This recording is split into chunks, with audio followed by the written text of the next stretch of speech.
to everybody who, for whatever reason, has stumbled across this. Today we will be discussing what capitalism is. We always hear people talking about capitalism, but what is it? Well, fundamentally, it is an economic and social system defined by several things. Number one, private ownership of the means of production, appropriation, distribution, and exchange, and the operation of the economy in the interest of private profit. It also encompasses a system of wage labour, where you work for an hour in return for a wage. Now, these things have many implications. The first of these is that because some people are the private owners of the means of production, distribution, appropriation, and exchange, they are essentially in charge of the economy. And they are the same people who pay you a wage to do work for them. And that wage, because they are running the economy in the interest of profit, that wage is less than the value you produce for them. And an economy which is run for the interest of profit inherently has many drawbacks. The first of these is monopoly power. In order to understand this, it is necessary to recognise that the prices of commodities are dependent upon what is often called the socially necessary labour time. The relative price of commodities is dependent upon the labour needed to produce it. This includes the embodied labour which was done in the past and which is embodied within the capital used in production, and it also accounts for the living labour which is applied to the capital to produce a commodity. So the average amount of labour time needed by different capitalists is the price of the product. If we say that we represent 1 hour of labour time with $20, and that 3 capitalists own businesses producing chairs. To produce 1 chair, they each need 4 hours worth of capital and 8 hours worth of labour, of which 2 hours are profit. So the worker is paid a wage equivalent to 3/4 of what they add to the value of the capital. So the cost of 1 chair is $240, 12 times $20, of which $120 is used to pay workers for their 8 hours of labour, so $15 an hour, and 1 chair, the capitalist gets $40 of profit. However, one of these capitalists then manages to produce a machine which speeds up production by a factor of 4. Now, this capitalist requires just 2 hours or $40 worth of labour to produce just this is living labour, this is the labour applied to the capital. $30 of this covers wage costs, so it's still $15 an hour. The average labour time now for these capitalists to produce a chair is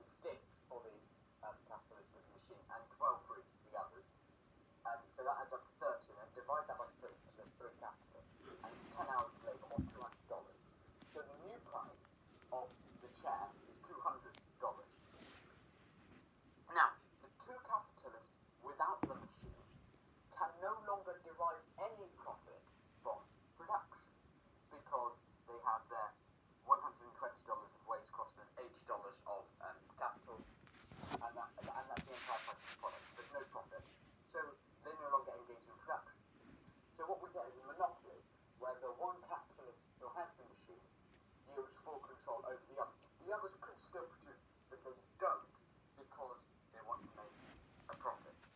And the capitalist with the machine could tell the others how to make it. It doesn't, because by being the lone person, the capitalist with the machine, they have higher profits. The capitalist who has the machine can now, given his monopoly power, artificially hike the price up. And it could be $250 now, it could be $300. Or maybe it's still $200. This can be split into $80 worth of capital, $30 worth of waste. And so the rest, so $90, $200 is the price of the share of profit. This is much higher than the $40 it was receiving before the capitalists could get it before. So we've got a monopoly from profit seeking. And we've also destroyed two-tier businesses and therefore cut the levels of employment. Another one of the problems resulting from a profit-driven capitalist economy is that the maximization of profits requires the externalization of costs. Now, what this means is that capitalists, when they produce things, will try to push the negative cost of their production off of them and onto society, which makes sense because that increases their profit. And so one way in which they do this, and this is a big problem nowadays, is because for one reason they think it's cheaper or more productive or whatever, they use hydrocarbons. They burn hydrocarbons to produce things, and they burn hydrocarbons for whatever reason, to run their plants or whatever. And so this cuts their costs, but it emits greenhouse gases, which increases the cost for society. It pollutes the air, which on average costs the citizens living in a city in the UK, costs them on average £900 a year, £75 a month, air pollution. And it kills 28,000 to 36,000 pounds a year. This is just because of the externalization of costs coming from the profit drive within capitalism. And many of you may have heard of recessions or the business cycle. Essentially, what this is periodically, usually every decade or so, the economy crashes. It goes into a recession, and income growth is negative, and people lose their jobs, and so on. Why does this happen? It always happens in capitalism. We've tried to solve it. We even introduced a completely new form of capitalism run by what we called Keynesian economics. It didn't work, and we still have recession. So, but the profit maximization drive of capitalists results in the recession, and this cannot be solved without ending capitalism. When capitalists seek to maximize profits in the short run, the easiest way to do this is to cut costs, which, as we've seen, are all labour related, either as embodied labour or living labour. So, the capitalists depress the price or the wages of labour and therefore the income of the workers. However, their profits are increasing, so people invest in their companies. People want to become capitalists, so people invest money because there's now higher rates of profit. So there's investment, which is good for the economy. So what we get is boom. That's enough. However, then the real cost of cutting the incomes of the working class and everybody else kicks in, because those are the people who buy the product produced by the capitalists. But they don't have as much money to buy the product anymore, so they can't buy all the products which are being produced. So the price of those products falls because there's excess supply. That's basically economics. So the price of the product falls, and because there's a depression of the price, the capitalists seek to depress profits even further, or simply just to cut production to increase profit. So the lack of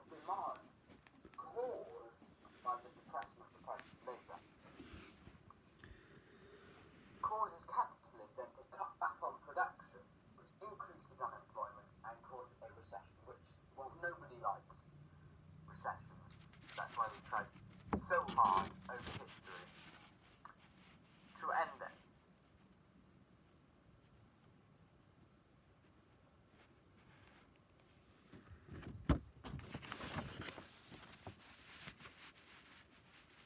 So as we can see, all of these problems which are inherent to capitalism will probably be left unsolved within a system of capitalism. We should no longer follow systems of capitalism, even if they have government regulation, government management demand to try to keep the economy from going into recession, disincentivizing negative externalities, because it just doesn't work. We always get the externalization of costs. We always get privatization of benefits, private profits, and these private profits cause the drive to create monopolies and recession, which are bad, right?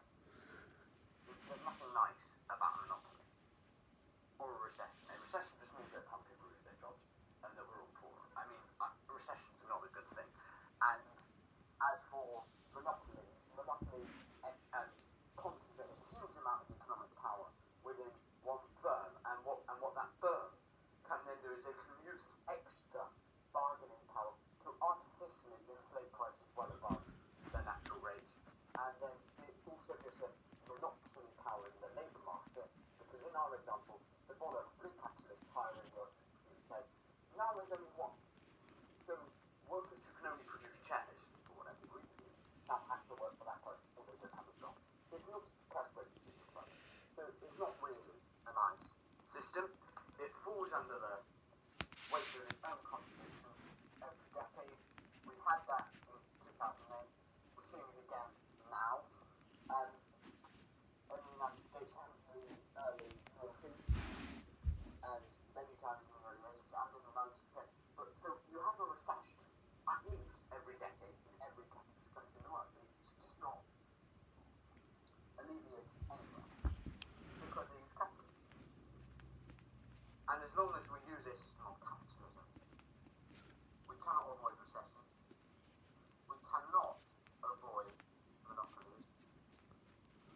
And we can therefore also never manage to tackle negative externalities and poverty. And I'll explain why we can't tackle poverty.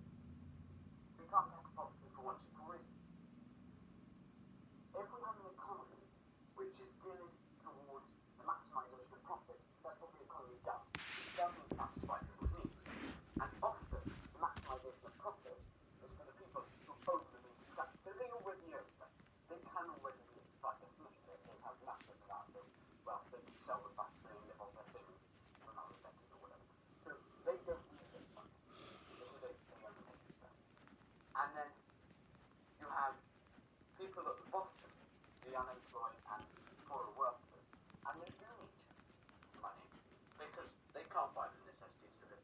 They have no savings to fall back on, or usually not above $1,000 or whatever, or pounds or euros. Many workers live paycheck to paycheck in the United States of America, which is not a good economy. And that shows the extent of the problem. But the reason that profit causes poverty is because it necessarily allocates resources to those who already own stuff, rather than those who need them. So you cannot have no relative poverty and no extreme poverty, or incredibly difficult and no extreme poverty within the structure. I mean, some countries have managed that. I mean, Finland, for example, they don't have extreme poverty, but they do have relative poverty. They still have that. So you have this macro structure and the micro structure, which necessitates poverty because it searches for profits and the maximisation of profits, which results necessarily in the subordination